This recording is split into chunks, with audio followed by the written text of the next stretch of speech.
तो बोर्ड परीक्षा के लिए अध्याय 10 तरंग प्रकाश की इसके जो इम्पोर्टेंट प्रश्न हैं उन पर हम आज डिस्कशन करेंगे और इसी के अंदर से परीक्षा में आएंगे। इनको आप अलग से कॉपी में नोट कर लीजिएगा और इन्हीं की तैयारी करना है। तो चलिए देखते हैं, सही विकल्प का चयन करें। इसमें जो पहला प्रश्न है उसको देखते हैं। तरंगें एक स्थान से दूसरे स्थान तक संचरण करती हैं, तो ये ऊर्जा का संचरण करती हैं। फिर ये अगला प्रश्न है, कुछ प्रश्नों को मैं छोड़ रहा हूँ जो इम्पोर्टेंट नहीं है इस साल, तो आप केवल इन्हीं प्रश्नों को देखिएगा। यदि आपको पूरे प्रश्न देखना है तो एल के फिजिक्स ऐप डाउनलोड कर लीजिए, उसमें नोट्स, क्वेश्चन बैंक, सारी चीज़ें सॉल्यूशन सहित आपको मिल जाएंगी। या फिर आप यूट्यूब चैनल को सब्सक्राइब कर लें, उसमें भी ये वीडियो लाइव चलेंगे। तो यहाँ पर देखिए, अगला क्वेश्चन है, तरंग और तरंगाग्र के बीच का कोण होता है। तो जो तरंग होती है, तरंगाग्र लंबवत होती है, तो बीच का कोण कितना होगा? 90 अंश। फिर हमारे पास अगला प्रश्न है, प्रकाश जब एक माध्यम से दूसरे माध्यम में प्रवेश करता है तो नियत होता है, स्थिर होता है। तो ये होती है आवृत्ति। आवृत्ति का मान एक माध्यम से दूसरे माध्यम में जाने पर नहीं बदलता है। इसके बाद यहाँ पर हम क्वेश्चन देख लेते हैं। किसी बिंदु पर दो तरंगें निम्न समीकरण द्वारा निरूपित हैं। y1 बराबर 4 sin ओमेगा टी, y2 इसको लिख देता हूँ, y2 बराबर 3 sin ओमेगा टी प्लस 5। इस बिंदु पर समपोषी व्यतिकरण हो तो तरंग का परिणामी आयाम क्या है?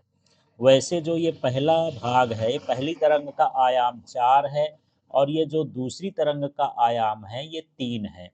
तो समपोषी व्यतिकरण के लिए इन आयामों का वर्ग करके जोड़ देंगे, मतलब 4 का वर्ग, ये 4 है तो इसमें 3 है तो 3 का वर्ग बराबर ये हो जाएगा √16 और +9, ये हुआ √25 और कितना हो जाएगा? 5। इस तरह से इसका जो परिणामी आयाम होगा वह 5 होगा। अब हमारे पास है रिक्त स्थानों की पूर्ति करिए। तो इसका पहला प्रश्न देखते हैं। ज्यामितीय छाया में प्रकाश के अतिक्रमण को या छाया वो प्रकाश के मुड़ने को खाली स्थान कहते हैं। या तो ज्यामितीय छाया में प्रकाश का अतिक्रमण हो या किसी अवरोध से टकराकर प्रकाश का मुड़ना हो, इस घटना को क्या कहेंगे? विवर्तन। तो यहाँ विवर्तन भरा जाएगा। फिर है श्वेत प्रकाश में पतली फिल्म खाली स्थान के कारण रंगीन दिखाई देती है। यहाँ पतली फिल्म का मतलब है पतली परत है, तो ये किसके कारण होता है? व्यतिकरण के कारण होता है। फिर यहाँ पर तीसरा प्रश्न है, तरंग संचरण में समान कला में दोलन करने वाले कणों के बिंदु पथ को खाली स्थान कहते हैं। तो ये कणों का बिंदु पथ क्या कहलाता है? तरंगाग्र। तो इसका सही उत्तर तरंगाग्र है। इसके बाद यहाँ पर बिंदु स्रोत से उत्पन्न तरंगाग्र खाली स्थान होता है। तो बिंदु स्रोत से जो तरंग उत्पन्न होता है, सीमित दूरी पर होता है, वह गोली तरंगाग्र होता है। तो यहाँ पर गोली तरंगाग्र ऑप्शन चुनना है। फिर है क्वेश्चन, अनंत पर स्थित प्रकाश स्रोत का तरंगाग्र खाली स्थान होता है। तो अनंत पर स्थित तरंगाग्र का जो तरंगाग्र का प्रकार है वो कैसा होता है? समतल तरंगाग्र होता है। इसके बाद आगे के प्रश्नों को देखते हैं। अगला प्रश्न है, एकांतर क्रम में दीप्त एवं अदीप्त फ्रिंजों के समूह को खाली स्थान कहते हैं। तो ये व्यतिकरण प्रतिरूप कहलाता है, जिसमें चमकीली और काली पट्टियां क्रम से बनती हैं। इसके बाद अगला प्रश्न है, क्रमागत दीप्त या अदीप्त फ्रिंजों के बीच की दूरी को खाली स्थान कहते हैं। तो ये दीप्त और अदीप्त फ्रिंजों की जो क्रमागत दीप्त हों या क्रमागत अदीप्त हों, इन फ्रिंजों की दूरी को हम फ्रिंज की चौड़ाई कहेंगे। परीक्षा में क्रमागत दीप्त लिख दे तब भी यही भरना है, क्रमागत अदीप्त लिख दे तब भी यही भरना है, दोनों लिख देगा तब भी यही भरना है। इसके बाद यहाँ पर नेक्स्ट प्रश्न है, व्यतिकरण में दीप्त एवं अदीप्त फ्रिंजों की चौड़ाई खाली स्थान होती है। तो एक समान होती है या बराबर होती है, इस तरह से आप भर सकते हैं इसमें। फिर है प्रश्न, विवर्तन में केंद्रीय उच्चिष्ट की चौड़ाई द्वितीयक उच्चिष्ट की चौड़ाई की खाली स्थान होती है। तो जो केंद्रीय उच्चिष्ट होती है वो द्वितीयक उच्चिष्ट की दोगुनी होती है।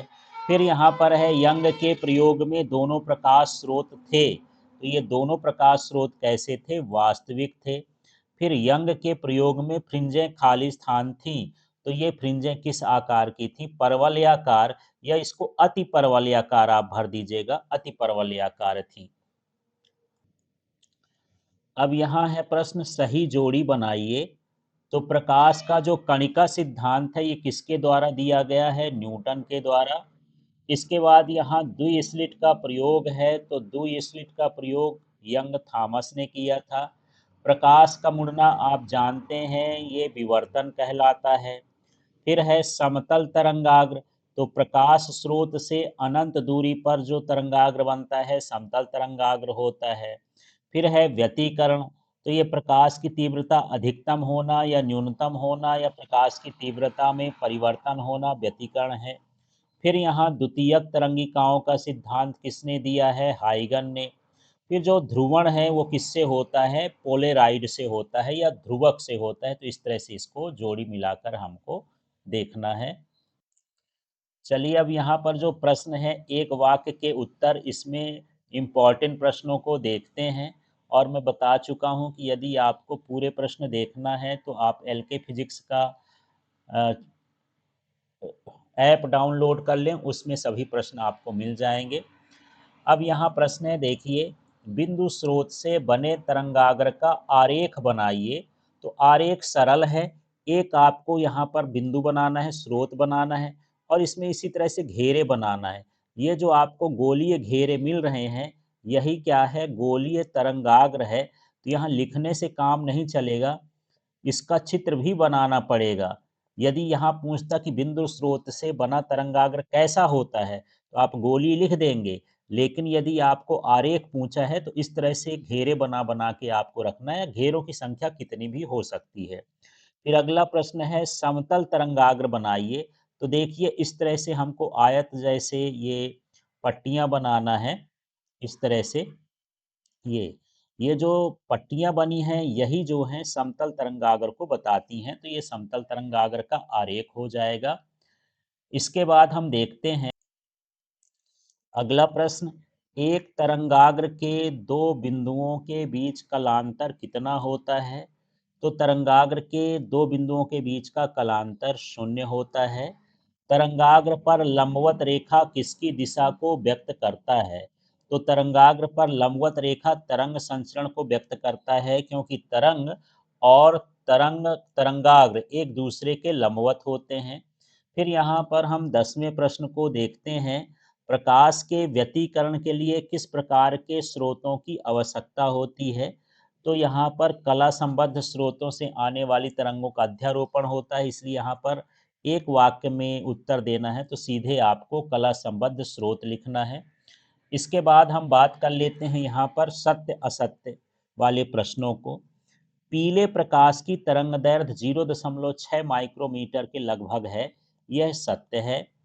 फिर है अगला, मैक्सवेल ने प्रकाश के विद्युत चुंबकीय तरंग का सिद्धांत दिया, यहाँ को नहीं है, सिद्धांत दिया, ये भी क्या है? सत्य है। इसके बाद फिर अगला प्रश्न देखते हैं, एक तरंगाग्र को समान कला के पृष्ठ के रूप में परिभाषित किया जाता है, ये सत्य है। तरंगाग्र एक तरह का पृष्ठ ही होता है, चाहे वो गोली पृष्ठ हो, समतल पृष्ठ हो, कोई भी पृष्ठ हो, तरंगाग्र एक पृष्ठ होता है, इसलिए ये भी सत्य है। फिर है तरंग की ऊर्जा तरंगाग्र के समांतर दिशा में गति करती है, असत्य है। अभी हम देखें कि तरंग और तरंगाग्र लंबवत होते हैं, तो यहाँ पर समांतर लिखा है, इसलिए असत्य हो जाएगा। फिर है जिस गति से तरंगाग्र स्रोत से बाहर की ओर बढ़ता है उसे तरंग की गति कहा जाता है, ये सत्य है। फिर अगला है, दो कला संबद्ध हैं, स्रोत हैं, ये स्रोत यहाँ सेट कर देना, स्रोत हैं से आने वाली तरंगों के अध्यारोपण से तीव्रता 4 गुनी हो जाती है, ये सत्य है। कि जब कला संबद्ध स्रोत से तरंगें आएंगी और उसमें संपोषी व्यतिकरण होगा तो तीव्रता कितनी हो जाएगी, 4 गुनी। सेम प्रश्न है पर यहाँ अकला संबद्ध स्रोत है, तो दो अकला संबद्ध स्रोत से, यह हटा देते हैं, स्रोत से आने वाली तरंगों के अध्यारोपण से तीव्रता दोगुनी हो जाती है, सत्य है। और इसको आपको अलग से भी ध्यान रखना, एक नंबर में पूछ सकता है कि दो कला संबद्ध स्रोत हैं तो उनकी तीव्रता 4 गुनी हो जाएगी, और यदि अकला संबद्ध हैं तो सिर्फ क्या रहेगी, 2 गुनी रहेगी। सीडी में रंग विवर्तन के कारण देखा जाता है, ये सत्य है। सीडी आप जानते होंगे, एक समय ये कंप्यूटर वगैरह में लगती थी, उसमें गाने लोड होते थे, वो सीडी कहलाती थी, जो कंप्यूटर में लगाई जाती थी वीडियो वगैरह देखने के लिए, स्टोर करने के लिए। तो उसका रंग जो होता था वो किसके कारण दिखाई देता था, विवर्तन के कारण। फिर अगला प्रश्न है, व्यतिकरण और विवर्तन में प्रकाश का ऊर्जा का पुनर्वितरण होता है, ये सही है, पर जो ऊर्जा संरक्षण के सिद्धांत के अनुरूप नहीं है, यहाँ पर नहीं लिख दिया है, इसलिए क्या है, असत्य है। ये ऊर्जा संरक्षण के सिद्धांत का ही पालन करते हैं। फिर है, प्रकाश तरंग अनुप्रस्थ होती हैं, ये सत्य है। फिर है, एक पोलेराइड से पारगमित प्रकाश की तीव्रता आधी होती है, ये भी सत्य है। तो जब पोलेराइड से प्रकाश निकलता है तो उसकी तीव्रता आधी हो जाती है। इन प्रश्नों को एक बार आप जरूर लिख के देखिएगा। एक एक अंक के प्रश्न तो वैसे पढ़ लेंगे, सुन लेंगे तो काम चल जाएगा, पर 2 अंकों के प्रश्नों को, 3 अंकों के प्रश्नों को, 4 अंक के प्रश्नों को एक बार आपको लिख करके देखना है। तो चलिए 2 अंक के प्रश्न देखते हैं। प्रश्न है, व्यतिकरण किसे कहते हैं, इसका उदाहरण लिखिए। तो दो कला संबद्ध स्रोतों से आने वाली तरंगों के अध्यारोपण के कारण तीव्रता में परिवर्तन होता है, तो इस घटना को व्यतिकरण कहते हैं। उदाहरण के लिए, पानी पर तैरती हुई तेल की पतली फिल्म, फिल्म का मतलब यहाँ पर परत है, लेयर है, रंगीन दिखना। साबुन के जो बुलबुले होते हैं वो भी कैसे दिखाई देते हैं, धूप में रंगीन दिखाई देते हैं, ये व्यतिकरण के कारण होता है। फिर अगला प्रश्न है, प्रकाश की तरंगों के अध्यारोपण का सिद्धांत लिखिए। तो चलिए इसमें देखते हैं।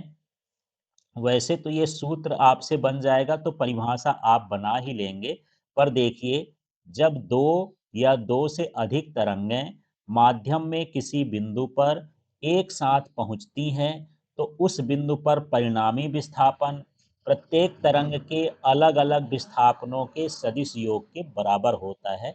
यही है, ये जो y लिखा है ये परिणामी विस्थापन है, और ये इनका अलग अलग विस्थापन है। इन सभी के ऊपर आपको वेक्टर लगा देना है ना, वेक्टर यहाँ छूटा हुआ है, तो यही है कि ये सदिश योग के बराबर होता है, अलग अलग विस्थापनों के सदिश योग के बराबर होता है। फिर चलिए यहाँ पर हम अगले प्रश्न में हैं। प्रश्न है, कला संबद्ध स्रोतों से क्या आशय है, इसकी शर्तें लिखिए। तो ये कला संबद्ध स्रोत की चाहे शर्तें पूछ दे चाहे परिभाषा पूछ दे, यदि दोनों पूछ देता है तो ये दोनों पॉइंट को मिला देंगे तो परिभाषा भी बन जाएगी। स्रोतों से उत्पन्न तरंगों की आवृत्तियां समान हो, तरंगों के मध्य कलांतर शून्य या नियत हो, तो ऐसे स्रोतों को हम कला संबद्ध स्रोत कहते हैं। ये इसकी शर्त भी है, और दोनों को मिलाने पर इसकी परिभाषा भी बन जाता है। कभी कभी परीक्षा में पूछता है, कला संबद्ध स्रोत किसे कहते हैं, इसकी शर्तें लिखिए। तो दोनों को मिला देना है। ऐसे स्रोत जिनसे उत्पन्न होने वाली तरंगों की आवृत्तियां समान हो, तरंगों के मध्य कलांतर शून्य या नियत हो, कला संबद्ध स्रोत कहलाते हैं। और इसके बाद इनकी शर्तें हैं, तो शर्तें भी यही हैं, उनकी आवृत्तियां समान होनी चाहिए, कलांतर शून्य या नियत होना चाहिए। अब यहाँ हम अगले प्रश्न में हैं। प्रश्न है, विवर्तन किसे कहते हैं, इसकी शर्तें लिखिए। तो तीक्ष्ण धार वाले किनारों से प्रकाश का मुड़ना एवं अवरोध द्वारा बनी ज्यामिति छाया में प्रकाश के अतिक्रमण को विवर्तन कहते हैं।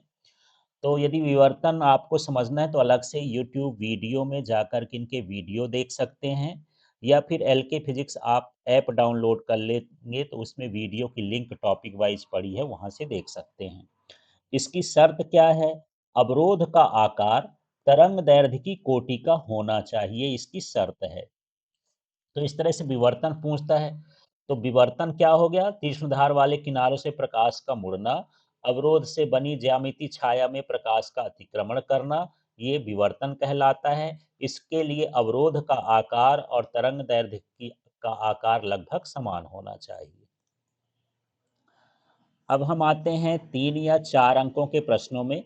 जनरली इस चैप्टर से 3 अंक का ही बड़ा प्रश्न आता है, इसलिए ये 3 में ही आएगा। पर यदि 4 अंक का भी आ गया तो लिखना तो यही सब कुछ है। तो चलिए, ये पहला प्रश्न है, इम्पॉर्टेंट है। हाइगन के द्वितीयक तरंगिकाओं का सिद्धांत के मुख्य अभिगृहित लिखिए। इस सिद्धांत के अनुसार तरंगाग्र की रचना को समझाइए, इसकी कमियां लिखिए। तो इसमें मैं 3-4 टुकड़े में कर दिया हूँ। यदि अभिगृहित भर पूछेगा तो आपको अभिगृहित भर लिखना है, बिंदु भर लिखना है। यदि तरंगाग्र की रचना पूछेगा तो उसके आगे रचना भी कर देना है, और कमियां पूछेगा तो कमियां कर देना है। कमियां ना पूछे तो नहीं करना है। तो आपको प्रश्न समझ करके ये आंसर देना है। तो चलिए, इसके बिंदु देखते हैं। तो पहला बिंदु है, तरंगाग्र का प्रत्येक बिंदु स्रोत के रूप में कार्य करता है, जिससे नई तरंगें बनती हैं या उत्पन्न होती हैं, इन्हें द्वितीयक तरंगिकाएं कहते हैं। तो सिंपल सा है, कोई तरंगाग्र है, तरंगाग्र का प्रत्येक बिंदु किसका काम करेगा? स्रोत का काम करेगा, जिससे क्या उत्पन्न होंगी? नई तरंगें, और इन्हें कहेंगे द्वितीयक तरंगिकाएं। फिर यदि देखिए, द्वितीयक तरंगिकाएं स्रोत तरंग के वेग से ही आगे बढ़ती हैं। तो यदि माध्यम समांगी हो, माध्यम एक जैसा हो, तो जो तरंगाग्र का वेग था, उसी वेग से नई तरंगिकाएं भी आगे बढ़ती हैं। इसके बाद द्वितीयक तरंगिकाओं पर बाहर खींची गई एक उभयनिष्ठ स्पर्श रेखा नए तरंगाग्र की स्थिति प्रदान करती है। अब यहाँ पर ये जो नई तरंगें बनेगी, उसके चारों तरफ हम यदि एक उभयनिष्ठ स्पर्श रेखा खींच देते हैं बाहर की ओर, तो वो द्वितीयक तरंगिकाओं के बाहर की ओर जब हम खींचेंगे तो वो नए तरंगाग्र को व्यक्त करेगा। तो इस तरह से ये 3 बिंदु हैं, ये आपको समझना है। तो सरल सा है, तरंगाग्र का प्रत्येक बिंदु स्रोत का कार्य करता है, जिससे नई तरंगें उत्पन्न होती हैं। और जो जिन्हें द्वितीयक तरंगिकाएं कहते हैं, द्वितीयक तरंगिकाएं मूल तरंग के वेग से ही आगे बढ़ती हैं, और द्वितीयक तरंगिकाओं के बाहर की ओर खींचा गया उभयनिष्ठ स्पर्श रेखा नए तरंगाग्र की स्थिति को व्यक्त करता है। अब इस सिद्धांत के अनुसार यहाँ पर हमको ज्यामिति का निर्माण करना है। तो आप लोग देख रहे होंगे, इस चित्र को हमको लिखना है। चित्र को समझते हैं कैसे कैसे लिखना बनाना है। और आपको ध्यान रखना है, यदि 4 नंबर में प्रश्न आ जाए कि द्वितीयक तरंगिकाओं का सिद्धांत लिखिए, तो उसमें ये चित्र भी बना देना। भले चित्र के बारे में नहीं लिखना है, लेकिन यदि ज्यामिति रचना के निर्माण के लिए आएगा तो चित्र भी बनाना पड़ेगा, लिखना भी पड़ेगा। तो चित्र में देखिए, यहाँ पर ये जो बना हुआ है, एक तरह का ये गोलीय तरंगाग्र है। ये गोली तरंगाग्र है। इस तरह से यहाँ पर हम गोली तरंगाग्र बना लिए। फिर हम इसमें जानते हैं कि प्रत्येक बिंदु किसका काम करता है? स्रोत का काम करता है, जिससे नई तरंगें उत्पन्न होती हैं। तो मान लीजिए इसका वेग v है, तो t समय में ये यहाँ तक पहुँचेगा। इसमें हम इस तरह से छोटे-छोटे गोले खींच लेंगे। ये हर बिंदु से हम क्या खींचेंगे? गोले। अब इनके ये इसको टच करते हुए एक उभयनिष्ठ स्पर्श रेखा खींच देंगे बाहर की ओर, तो नए तरंगाग्र की स्थिति हो जाएगी। हमको पीछे की ओर गोला नहीं खींचना। ये गोला तो बना है, पर हमको इसके पीछे स्पर्श रेखा नहीं खींचना है। इसी तरह से यहाँ से देख लीजिए, मान लीजिए ये हमारे पास तरंगाग्र के बिंदु हैं। इन तरंगाग्र से हम क्या खींच रहे हैं? ये गोले खींच रहे हैं, इससे भी गोले खींच रहे हैं, इससे भी गोले खींच रहे हैं। इन सभी गोलों के स्पर्श रेखा उभयनिष्ठ स्पर्श रेखा खींच देंगे तो नए तरंगाग्र की स्थिति का पता चल जाएगा। पर गोले किस आकार के होना चाहिए? इसके वेग और टी समय की त्रिज्या के आकार का होना चाहिए। चलिए, इसी चीज को हम लिखते हैं। तो माना t बराबर 0 पर F1 F2 गोलाकार तरंगाग्र है, ये लिखा है। ये देख लीजिए यहाँ पर, ये F1 है, ये बीच वाली जो है ये क्या है? F1। ये हो गया F2। इसी तरह से ये F2 है, यहाँ ऊपर क्या लिखा है? F1 है, जिसका वेग v है। टी समय पश्चात तरंग की स्थिति के लिए गोलाकार तरंगाग्र के प्रत्येक बिंदु से vt त्रिज्या के गोले खींचते हैं। अब यहाँ भी हर बिंदु से हम एक गोला खींच दिया, इस तरह से इधर से भी एक गोला खींच दिए, इधर से भी एक गोला खींच दिए। सबकी त्रिज्या क्या है? vt है। तो vt त्रिज्या का हम गोला खींचते हैं। और फिर इसके बाद यहाँ सभी गोलों के बाहर की ओर उभयनिष्ठ स्पर्श रेखा खींच देते हैं G1 G2। तो यह नए तरंगाग्र की स्थिति है। तो बस इतना ही लिखा है कि यहाँ पर गोले खींचते हैं। अब इन सभी गोलों के बाहर की ओर एक उभयनिष्ठ स्पर्श रेखा खींचते हैं। तो इस प्रकार हमें नए तरंगाग्र G1 G2 की स्थिति प्राप्त हो जाती है। तो इस तरह से चित्र के बारे में लिखना है। यही तरंगाग्र की रचना है द्वितीयक तरंगिकाओं के सिद्धांत से। अब इस हाइगन्स के तरंग सिद्धांत की क्या कमियां हैं, तो चलिए इसको देखते हैं। कमियां अलग से भी 2 नंबर में पूछ देता है। तो सबसे पहले तो ये है, हाइगन्स ने तर्क दिया कि द्वितीयक तरंगिकाओं का आयाम आगे की दिशा में अधिकतम होता है, पीछे की दिशा में शून्य होता है। यह धारणा संतोषजनक नहीं है कि पीछे क्यों शून्य होता है। आगे की ओर आयाम अधिकतम और पीछे की ओर इन्होंने आयाम को क्या मान लिया है, शून्य। फिर दूसरा है, एक तरंग को अपने प्रसार के लिए एक माध्यम की आवश्यकता होती है, तो प्रकाश तरंगें निर्वात में कैसे फैल सकती हैं। जैसे मान लीजिए प्रकाश तरंगें तो वहां से सूर्य से यहाँ तक आती हैं, लेकिन वहां पर ब्रह्मांड में कोई माध्यम नहीं है। तो तरंग सिद्धांत के अनुसार माध्यम की जरूरत पड़ती है, तो फिर वो कैसे फैल जाती हैं, इसकी व्याख्या भी यह तरंग सिद्धांत नहीं करता है। चलिए हम अगला प्रश्न अब देखें। हाइगन के द्वितीयक तरंगिकाओं के सिद्धांत से अपवर्तन के नियम या स्नेल के नियम की व्याख्या करना है। तो चलिए अपवर्तन के नियम, स्नेल के नियम की व्याख्या, वो भी हाइगन के तरंग सिद्धांत से। तो यहाँ पर इस तरह से ये चित्र बनाना है। एनसीईआरटी बुक का चित्र है। यहाँ पर सबसे पहले एक लाइन खींचना है। लाइन खींचने के बाद आपको अभिलंब खींच लेना है। फिर यहाँ पर ये आपतित किरण है, थोड़ा इससे झुक करके ये क्या हो जाएगी, अपवर्तित किरण। यहाँ से एक लंब खींचना है जो इस पर लंब हो, आपतित किरण पर क्या हो, लंब। क्योंकि किरण, तरंग और तरंगाग्र जो है लंबवत होते हैं, तो इस पर लंब खींचना है। ये जो बन गया ये तरंगाग्र है। आप इसको सीधा तीर से भी दर्शा सकते हैं, ये दर्शाने के लिए बना है। इस तरह से यहाँ पर हमको एक त्रिभुज मिल जाएगा। यहाँ पर जो प्रकाश का वेग है v1 है, और इसमें जो समय अंतराल है वो क्या है, t है। अब यहाँ पर ध्यान रखना है, यहाँ पर ये जितनी बड़ी लाइन है ये उतनी बड़ी नहीं रहेगी, छोटी रहेगी, क्योंकि सघन माध्यम में प्रकाश की चाल धीरे हो जाती है। यहाँ पर आपको एक चाप जैसे बनाना है और इसको ये जा करके मिला देना है। यहाँ जो वेग है ये क्या है, v2t है। बस अब चित्र के बारे में इसमें लिखना है। माना ए बी आपतित तरंगाग्र है, ये देख लीजिए, ये वाली ए बी है, ये जिसको मैं मोटा कर रहा हूँ ये ए बी हो गई। और ये कौन सी तरंगाग्र है, आपतित तरंगाग्र है। यदि प्रकाश की चाल पहले माध्यम में v1 हो तो t समय में चली गई दूरी, तो ये हो जाएगा bc इक्वल टू v1t।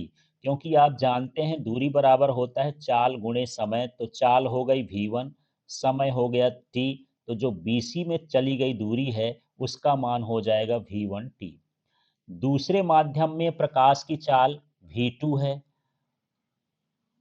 तो अपवर्तित तरंग द्वारा चली गई दूरी v2t होगी। अब यहीं उतने ही समय में v2t द्वारा इतनी दूरी चली जाएगी, ये अपवर्तित तरंग की ये दूरी होगी। अब हम क्या करेंगे, यहाँ पर a को केंद्र और vt2 को त्रिज्या मानकर अपवर्तित किरण पर चाप काटते हैं। ये देख लीजिए, यहाँ पर चित्र में देखिए, ये इसका कलर ही मैं चेंज कर दूं तो थोड़ा सा आपको समझ में आए, हो जाएगा शायद कलर चेंज, तो ठीक है। यहाँ पर जो है ये मान लेते हैं ये कि ये एक क्या है, केंद्र है, और यहाँ पर v2t इसकी क्या है, त्रिज्या है। तो ये vt2 को त्रिज्या मानकर हम इसमें क्या खींचेंगे, चाप। जहाँ चाप काटता है उसको कौन सा बिंदु मानेंगे, E, और E को हम C से मिलाएंगे, तो जो EC मिला ये अपवर्तित तरंगाग्र हो जाएगा। इस तरह से हमको ये चित्र के बारे में लिखना है। अब हम यहाँ एक काम करते हैं, दो त्रिभुज हैं, एक त्रिभुज ABC है। तो त्रिभुज ABC में हम देखते हैं, त्रिभुज ABC में हम साइन आई लेंगे, तो साइन थीटा बराबर होता है लंब बटे कर्ण। तो चलिए ABC वाला त्रिभुज देखते हैं। ये है, मैं दोबारा ओवरराइट कर रहा हूँ, ये ब्लैक से देखिएगा, ABC, आपको ये त्रिभुज मिल गया होगा। ये है ABC।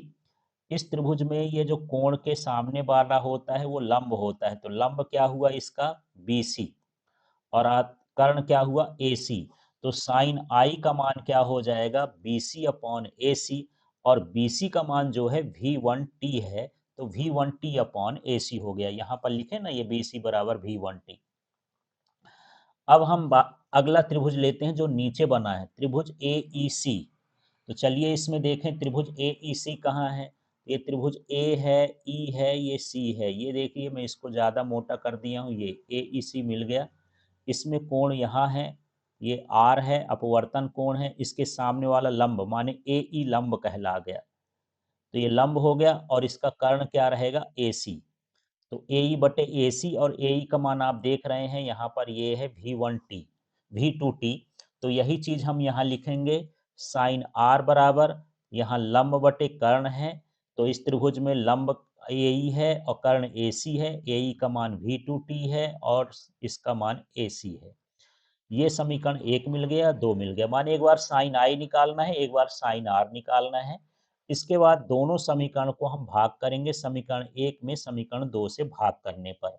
भाग करने का तो तरीका देखिए, पहले समीकरण में साइन आई था और दूसरे वाले में साइन आर था।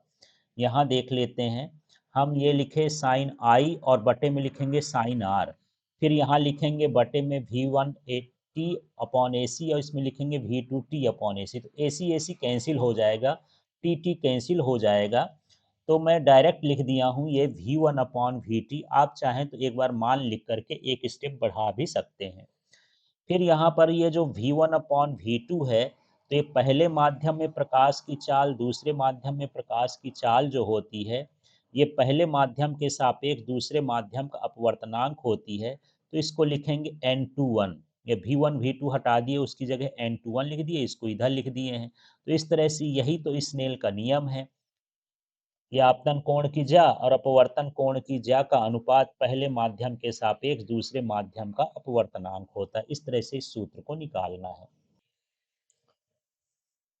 अब यहाँ चलिए अगला इंपॉर्टेंट प्रश्न है, एकल झिरी या एकल स्लिट भी बोल देते हैं द्वारा विवर्तन को समझाइए तथा केंद्रीय उच्चिष्ट, द्वितीयक उच्चिष्ट और निम्निष्ठ की स्थितियों को समझाइए। इनकी स्थितियां हमको बताना है।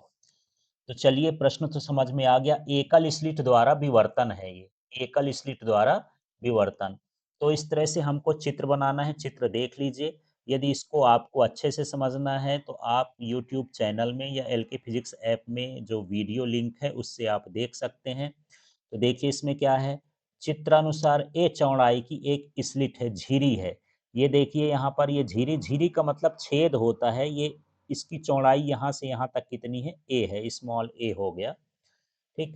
पर अभिलंबवत पड़ने वाले समानांतर प्रकाश किरण स्लिट के मध्य बिंदु एम के माध्यम से पर्दे पर केंद्रीय उच्चिष्ट सी पर मिलती है। अब यहाँ से यदि हम किरण डालते हैं तो ये किरण यहाँ से निकलती है, ये समांतर किरणें यहाँ पर निकलती हैं और कहाँ पर मिलती हैं, केंद्रीय उच्चिष्ट सी पर मिलती हैं। इस तरह से है, जिसके दोनों तरफ द्वितीयक उच्चिष्ट और निम्निष्ठ बनते हैं। तो इस चित्र में देख लें, ये जो चमकीला भाग है ये केंद्रीय उच्चिष्ट है, इसके बाद ये काला भाग है ये निम्निष्ठ है, फिर ये द्वितीयक उच्चिष्ट है। इस तरह से द्वितीयक उच्चिष्ट बनते जाते हैं। अब यहाँ पर ये बनते हैं जिनकी तीव्रता केंद्र से दूर जाने पर कम होती है। यहाँ पर इनकी तीव्रता केंद्र से, बीच वाले स्लिट से यदि आप ऊपर की ओर जाएंगे तो इनकी तीव्रता क्या होगी, कम होगी। अब मान लेते हैं कि माना पर्दे में बिंदु P पर, ये बिंदु P हम लिख दिए हैं, ये बिंदु P है पर्दे पर, विभिन्न बिंदुओं L, M, N आदि से जोड़ने वाली समांतर रेखाएं अभिलंब MC के साथ थीटा कोण बनाती हैं। तो देखिए, यदि ये P बिंदु की ओर जा रही है, ये भी P बिंदु की ओर जा रही है, ये भी P बिंदु की ओर जा रही है, तो यहाँ पर ये किस क्या बनाती हैं, थीटा कोण बनाती हैं। समानांतर किरणों के साथ क्या बनाती हैं, थीटा कोण बनाती हैं। इस तरह से हमको दोनों चित्र बनाना है। यहाँ पर हमको ये भी दर्शाना है कि ये जो स्क्रीन है, स्क्रीन में इस तरह से इनकी तीव्रता में परिवर्तन होता है। इसके बाद प्रायोगिक प्रेक्षण से हमको पता चलता है कि जो केंद्रीय उच्चिष्ट है उसके लिए थीटा का मान 0 डिग्री होता है। द्वितीयक उच्चिष्ट है उसके लिए थीटा का मान n+1/2 लैम्डा अपॉन ए होना चाहिए। और ये n बढ़ने के साथ साथ इसकी तीव्रता में क्या हो जाती है, कमी हो जाती है। माने द्वितीयक विशिष्ट जो केंद्रीय उच्चिष्ट के पास होगा उसकी तीव्रता तो थोड़ा अधिक होगी, जैसे जैसे दूर जाते जाएंगे द्वितीयक उच्चिष्ट का मान क्या होता जाएगा, बढ़ता जाएगा। इसके बाद हम निम्निष्ठ की बात करते हैं, जिसकी तीव्रता न्यूनतम होती है या शून्य तीव्रता होता है। इसके लिए थीटा का मान एन लेमडा अपॉन ए होना चाहिए। एन का मान +-1 +-2 ये कुछ भी हो सकता है। इस तरह से है। फिर यहाँ जो द्वितीयक उच्चिष्ट है वो निम्निष्ठ की चौड़ाई की, और दोनों की चौड़ाई लगभग समान होती है। द्वितीयक उच्चिष्ट और निम्निष्ठ की चौड़ाई का सूत्र है बीटा बराबर लैम्डा डी अपॉन ए। केंद्रीय उच्चिष्ट की चौड़ाई द्वितीयक उच्चिष्ट से 2 गुनी होती है। तो यही सूत्र लिखा है, सिर्फ इसमें 2 का गुणा कर दिए हैं, ये बी नॉट लिख करके लिख दिए। केंद्रीय उच्चिष्ट जो है द्वितीयक उच्चिष्ट का 2 गुना होता है। चलिए इस प्रश्न को भी देखते हैं। यंग के द्विस्लिट प्रयोग में क्या प्रभाव पड़ेगा यदि दोनों स्लिटों के बीच की दूरी बढ़ा दी जाए। तो इसके लिए आप जो है ये सूत्र भर याद रखिएगा, तो सारा कुछ बड़े आराम से कर सकते हैं। Beta equal to lambda D upon D. Lambda का मतलब ये तरंग दैर्ध्य है, आप समझ जाना। इस डी का मतलब है पर्दे की दूरी, और इस डी का मतलब है स्लिट की दूरी, और इस बिट का मतलब है फ्रिंज की चौड़ाई। तो यहाँ दोनों स्लिटों के बीच की दूरी माने इसकी दूरी बढ़ा दें। डी का रिलेशन देखिए उल्टा है, तो जब डी का मान बढ़ेगा तो फ्रिंज की चौड़ाई क्या हो जाएगी, घट जाएगी। तो आपको सिर्फ ये लिख देना है इसमें कि फ्रिंज की चौड़ाई घट जाएगी।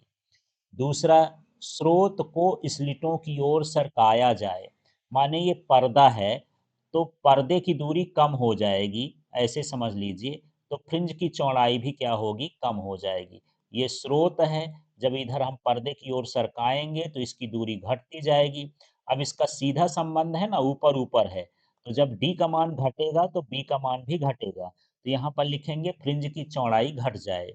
पर्दे से दूर हटाया जाए। अब ये पर्दे से जब हम इसको दूर हटाएंगे तो फ्रिंज की चौड़ाई बढ़ जाएगी, क्योंकि ये तो सीधा संबंध है ना, डी का मान बढ़ेगा तो बढ़ेगा बीटा भी, और डी का मान घटेगा तो घटेगा। दोनों स्लिटों की चौड़ाई बढ़ाई जाए, तो दोनों स्लिटों की चौड़ाई बढ़ाएंगे तो हमको व्यतिकर्ण का प्रतिरूप प्राप्त नहीं होगा। फिर अगला है इसमें कि एक वर्णी स्रोत को श्वेत प्रकाश से प्रतिस्थापित कर दिया जाए। तो जब हम एक वर्णी प्रकाश स्रोत का इस्तेमाल करते हैं अंग के द्विस्लिट प्रयोग में, यदि एक वर्णी प्रकाश को हम हटा दें और उसके स्थान पर श्वेत प्रकाश रख दें, तो बीच की जो पट्टी होगी, फ्रिंज होगी, वो सफ़ेद बनेगी, और उसके दोनों ओर जो है रंगीन पट्टियां बनेंगी। फिर ये है एक वर्णी स्रोत के कम तरंग दैर्ध्य वाले एक वर्णी स्रोत से प्रतिस्थापित किया जाए। तो अभी मैं सूत्र लिखा था beta equal to lambda D upon D. तो यदि आप लेमडा का मान कम करेंगे तो बीटा का मान भी कम हो जाएगा, माने तरंग दैर्ध्य कम तो फ्रिंज की चौड़ाई भी कम हो जाएगी। चलिए इसी के उत्तर यही है, फ्रिंज की चौड़ाई घट जाएगी, ये बीटा प्रोपोर्शनल 1/d होता है इसलिए। फिर ये है, तो यहाँ पर व्यतिकर्ण प्रतिरूप अतिव्याप्त हो जाएंगे, तीव्रता कम हो जाएगी, फ्रिंज की चौड़ाई बढ़ जाएगी, बीटा प्रोपोर्शनल डी है। व्यतिकर्ण प्रतिरूप अतिव्याप्त हो जाएंगे और तीव्रता कम हो जाएगी। केंद्रीय फ्रिंज श्वेत होगी और उसके दोनों ओर रंगीन फ्रिंजें बनेंगी, और फ्रिंज की चौड़ाई घट जाएगी। तो जो मैं बोला हूँ उसी तरह से आप लिख सकते हैं, या आंसर भी इससे देख सकते हैं। एक इसमें न्यूमेरिकल है, ये भी आ जाता है, इसलिए ध्यान से देखिए। यंग के द्विस्लिट प्रयोग में झिर्रियों के बीच की दूरी 0.28 मिलीमीटर तथा पर्दे की दूरी 1.4 मीटर है। केंद्रीय दीप्त फ्रिंज एवं चतुर्थ दीप्त फ्रिंज के बीच की दूरी 1.2 सेंटीमीटर मापी गई है। प्रयुक्त प्रकाश की तरंग दैर्ध्य का मान ज्ञात करना है।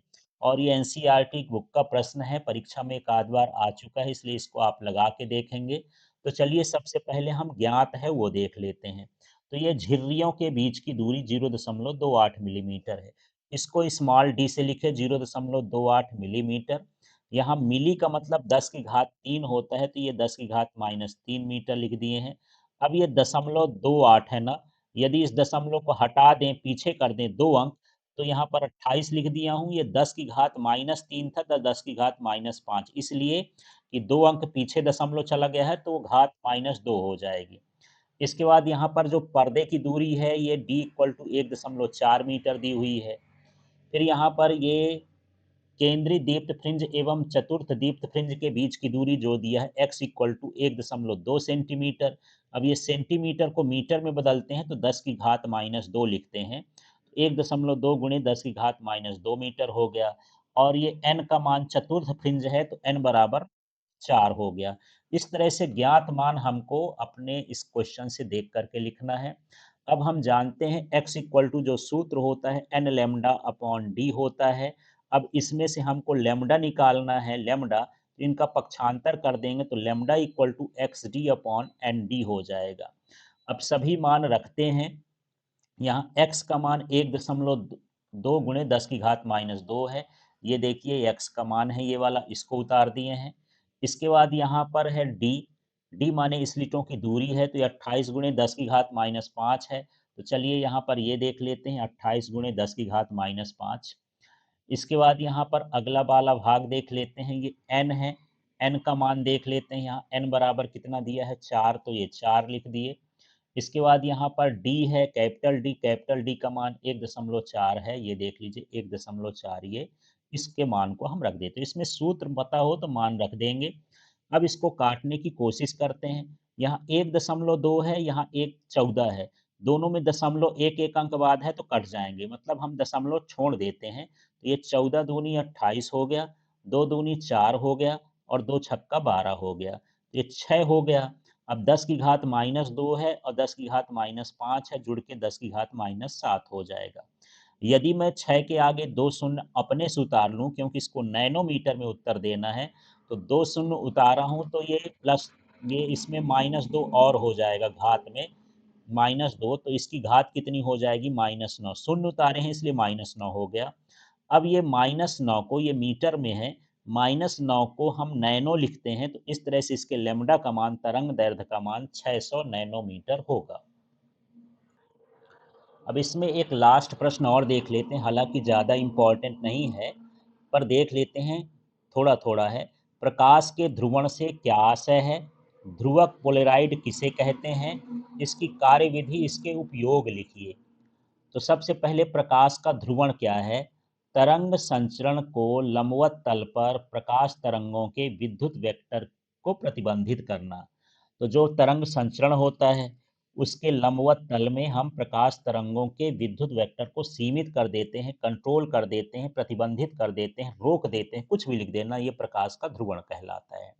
इसके बाद हम पोलेराइड की बात करते हैं, तो वह समतल ध्रुवित प्रकाश उत्पन्न करने वाली युक्ति को पोलेराइड कहते हैं। तो कोई एक ऐसा युक्ति है, डिवाइस है, जो समतल ध्रुवित प्रकाश को उत्पन्न करता है, उसे हम पोलेराइड कहेंगे। इस तरह से ये पोलेराइड का आप चित्र बना सकते हैं। चित्र बनाते समय यहाँ पर ये बिंदी भी रखना है, इसमें नहीं रखा है, ये चित्र बनेगा, यहाँ बिना बिंदी का रहेगा, ठीक है ना। ये डॉट रखना है। इस साइड जो है अध्रुवित प्रकाश है, माने सभी दिशाओं में ये फैलता है। और ये वाला जो इस साइड है, ये कौन सा प्रकाश है? ध्रुवित प्रकाश है, इस तरह से है।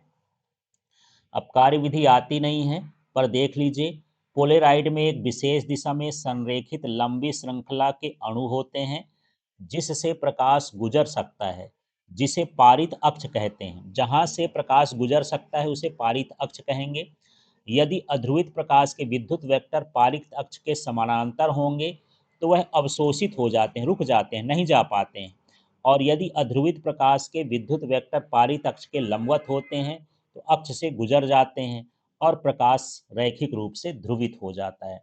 तो इस तरह से जब यहाँ पर प्रकाश, ये मान लीजिए इसके पारित अक्ष हैं, तो इस पारित अक्ष से यदि प्रकाश समांतर जा रहा है तो नहीं गुजरेगा, और लंबवत जाएगा तो गुजर जाएगा, और जब गुजर के बाहर निकलेगा तो वो ध्रुवित प्रकाश होगा।